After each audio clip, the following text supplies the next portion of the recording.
In this video, I'm gonna share with you the things that kept me broke for a long time. And once I got rid of these things I'm gonna share with you in this video, I was able to get paid like this. So that's exactly why you should listen to what I've got to say. Let's start. So the first thing on the list is having an extremely long morning routine. A few years back, this book, The Miracle Morning by Hal Herald, became extremely popular all over the world. Everybody and their mother was reading it. And so the new trend became to create this elaborate morning routine where you'd, for example, get up early, then you would journal, then you would make yourself a healthy green smoothie, even if you hate the taste of that fucking smoothie because you want the vitamins and the nutrients, and it looks cool if you post it on Instagram, and then you would do some yoga, then you go to the gym, then you'd read for an hour, and then you would do some deep work. So it seemed like if you did all of these things, you could only guarantee success, right? But here's the thing. Plenty of successful people, all they do is they just work. Like, for example, if you take a look at Jeff Bezos, when he was building Amazon, he didn't have this 3-hour-long fancy morning routine. If we take a look at these images, as you can see, it's the early office of Amazon.com. Jeff Bezos was working pretty much all day every day. He wasn't doing this fancy-ass morning routine, and he became one of the richest men the world has ever seen. So what does that tell you? You do not need to have a 3-hour-long, elaborate morning routine where you do all of these fancy things. Like, sure, good habits are good, obviously. You should probably do some of them. For example, I wake up early. I wake up at 5:30 a.m. I take cold showers right after I wake up. I work out. I do all of these things. I read. I learn. I do deep work, etc. I even meditate sometimes. But my point is, I'm not just filling up my mornings, the hours where I'm the most productive, with all these good habits, which make me feel productive, but in reality are stealing my focus and my attention from what I need to be doing, which are the things that make me money in my business: creating content, running ads, taking sales calls. That's it, managing people. That's it. The rest is just procrastination. So I love morning routines. I love positive habits. However, you need to prioritize the right things. I'm going to put it in B tier because it's not like you're wasting your time with bad habits. Instead, you're wasting your time with good habits. But because you focus on the wrong thing, it's still going to prevent you from going to the next level. The next thing that kept me broke for a long time was doubting myself constantly. If you sincerely believe that successful people never doubt themselves or their ideas or their methods or whatever it is they're doing, you are wrong. In fact, the most successful people typically doubt everything the most. They're people who question everything to begin with. They don't accept the status quo. That's why they innovate. That's why they do things better. And they often doubt themselves. Like, at the same time, it's funny because successful people and entrepreneurs have this knowledge that they're going to be successful. They know within them they're going to be successful no matter what. And they feel like they're kind of better than everyone else because they kind of are. They're willing to do what people aren't willing to do. And at the same time, they usually have a lot of self-hatred, a lot of self-doubt where they think, is this even going to work? You get very excited about a project or an idea, and then it's like that dopamine high just crashes right back down. And now you don't know. You're like, is this even going to work? Is this even worth my time? The problem is you can choose to feed this voice or to just think, okay, it's just a thought. I'm not going to listen to it. I'm going to do what I said I was going to do no matter what. And depending on which voice you listen to, well, you're going to get better outcomes or worse outcomes in life. If you want to do a test, for example, always change only one variable. Otherwise, you're going to spoil the experiment. It's not going to be accurate. But my point is, if you spend all day doubting yourself, no wonder why you're not going to move forward. So this is the number one thing that held me back for a long time, doubting myself constantly. And because of that, I would procrastinate. I wouldn't do the work. And that's why I wasn't successful. When I stopped just second-guessing every decision I made all the time and doubting myself for no goddamn reason, I just started taking action massively. And that's when I started getting results. That's it. It's like before you publish a YouTube video, you can't know in advance how many views it's gonna get. You literally have no way of predicting it. And if you let that self-doubt prevent you from posting videos, well, you're never gonna get any views in the first place. So you're never gonna make any money. Do you see where I'm going with this? The other thing that kept me broke for a long time wasn't being lazy, contrary to what you'd think by seeing this image. It was not taking action fast enough.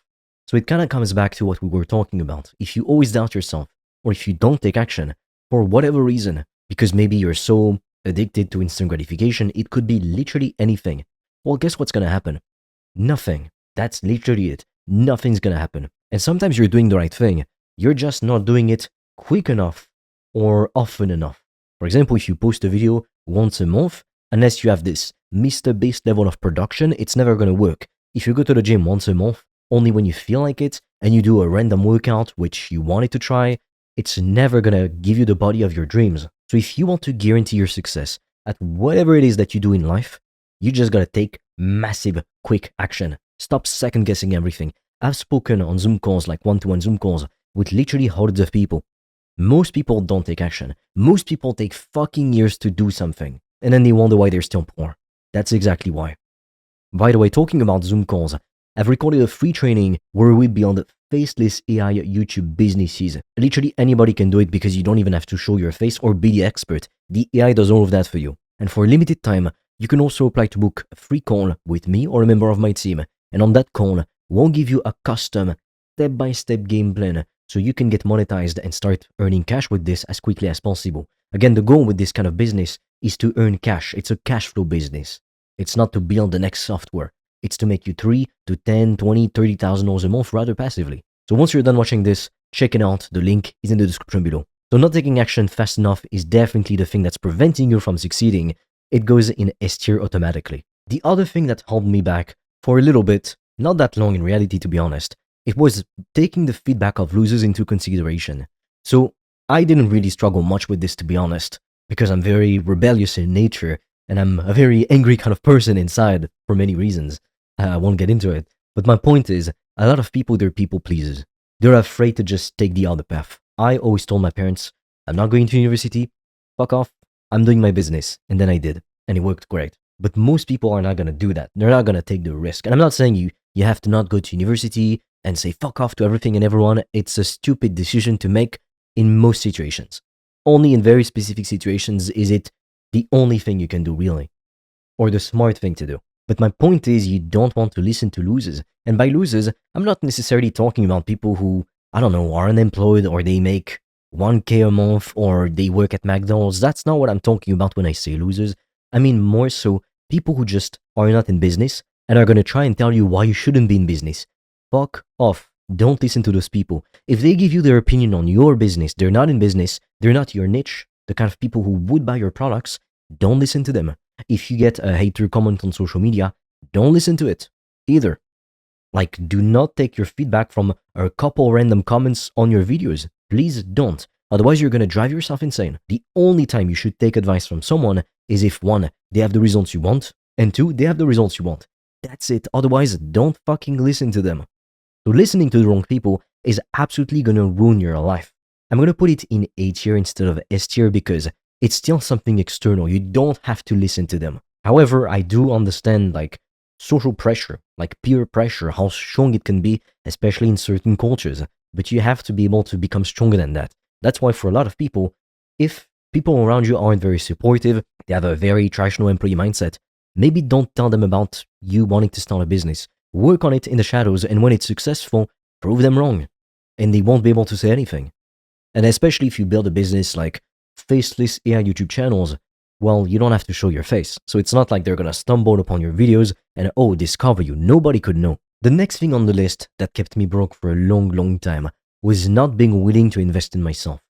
So I'm not talking about necessarily because, like, not being able to invest in yourself because you genuinely don't have the money, even though if that's the case, you have to find a way to become resourceful, whether it's saving money at your current job so you can have a couple $1,000s, or whether it is simply just selling old shit that you don't need, these kinds of things. But for a long time, I wasn't willing to invest in myself because I thought, it still felt painful to spend money.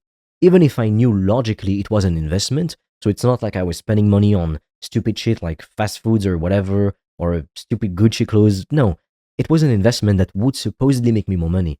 But the reason why most people still don't invest in themselves, there's technically many reasons as to why, but one of them is because it's always scary. Like, no outcome is 100% guaranteed. Outcomes are sometimes likely, but they're never 100% guaranteed. It's like if you go into surgery, and let's say it's a very minor surgery, the outcome is very likely that, oh, you are alive after the surgery. But even for these kinds of surgeries, there's a small chance, like an infinitely small chance you could die. And the surgeon who tells you, oh, it's 100% guaranteed, is lying to you. Well, in anything in life, it's the same. But the thing is, if you're gonna want to sell products to others, but you never invest in yourself, What makes you think other people are gonna invest in you as well, in your brand, in your products? You know, people and you, that includes you, yeah, people carry a certain energy. You can tell when somebody's just full of shit. You can tell when somebody has experience, when they know what they're talking about. You can't fake that kind of confidence. So invest in yourself. Because sure, right now it might mean spending $2,000, even $5,000, or even more sometimes. But so what? What's the alternative? Trying to piece everything together by yourself, and in the end, you're wasting years of your life and thousands of dollars on the wrong things, the wrong opportunities because you had nobody there to help you. Like, don't expect the people at the top to help you for free. Nobody does that shit. And it's not because they're bad people or because they don't want to help you. It's because time is worth more than money. That's it. So either you're willing to pay or you're not. But if you're not, I can tell you again, I've spoken to hundreds of people, and a lot of those people, I've seen them like 6 months later, 12 months later. The ones who don't invest in themselves, they always stay broke. You can't want to make all the money in the world, but not be willing to spend money to make more money. It's like wanting to invest in the stock market and getting the returns of the stock market, but you never put any money in the stock market. What the hell are you expecting? Do you think it's just gonna, I don't know, rain from the sky? No. So this is going in S tier, like absolutely. Now, something that kept me broke for a long, long time as well was waking up late. Like, to be fair with you, I've never been somebody who goes to sleep at 3 a.m. or midnight. Like, for me, going to bed past 10:30 p.m., it's like as if I were going to bed at 6 a.m. That's something I would never do. So I've never really been the kind of person who does that. So it's not like I was staying super bad, like until 3, 4, 5 a.m. I've never done that. However, I've noticed that when I wake up at 7 a.m., and I go to sleep at, like, for example, 10 p.m. or 11 p.m., or even sometimes a bit later than that, 11:30, I just don't feel good about myself because I wake up, it's already brown outside, the day's already started, I don't have an edge anymore, and I really don't like that feeling. And then it's, from what I found, easy to slip into the mindset of, oh, it doesn't matter. Oh, it's not that bad. I'll just do my work later. I'm gonna go and have breakfast. I'm gonna go and relax. And then before you realize it, it's 10:30 a.m. and you're like, oh my God, the morning's just gone already. And then you don't feel like doing anything. So this isn't going to be a universal truth for everyone. Some people are genuinely productive in the evenings, although it's more rare. Like for most people, at least 70% of people, 70-80%, they won't be most productive if they wake up early, they grab a cup of coffee or tea and get straight to work. Like this is what I do. I mean, I take a cold shower before because I need to wake myself up at 5:30 a.m., but that's what works the best, really. So it's not like if you don't wake up early, you're gonna stay poor. So I'm gonna put it in D tier. However, it is a very good habit that just gives you more time, especially if you work a job already, if you have responsibilities. Are you really gonna work on your business or building a cash flow income stream like the faceless AI channels after you go to work or after school? Like you're gonna be so exhausted, you're gonna just wanna prop down on the couch and watch Netflix. And that's fine. It's fine to do it. I do it. But the thing is, if you wake up early, you can give your most precious hours, your best brain power, your best willpower to your business, to your goals instead of to your boss or to a system who wants to keep you broke, aka school. And then you can just go through it, go through the motions, you come back home and you can watch your Netflix, have some fun. You won't be able to stay up as late, of course, but you can still do all of these things. It's just you sacrifice a bit of the evening time so you can have a longer morning and crush your goals. And over the course of 6 months to a year, you'll be glad you did. Because in that time, if you do that for a whole year, you can have a second income stream that generates between $3,000 to $10,000 plus per month. And then you could go full time on it, you could scale it, etc. And before you realize it, you're completely financially free. If you want to discover how we make thousands of dollars, sometimes per day, as you can see, that's the kind of payments I get sometimes. And it happens more often than you'd think. Check out the free training I made for you. First link in the description below. I'm going to show you how we build faceless AI YouTube channels, even with limited time and money. So AI literally does 90% of the work for us. And it's pretty passive. Like it only takes you 30 to 60 minutes per day, really. And you can also apply to book a free call with me or a member of my team. And on that call, we'll give you a custom step-by-step roadmap so you can start your own faceless AI YouTube business and monetize it as quickly as possible. Now check that out now because we have very limited spots. With that being said, I will see you on the other side.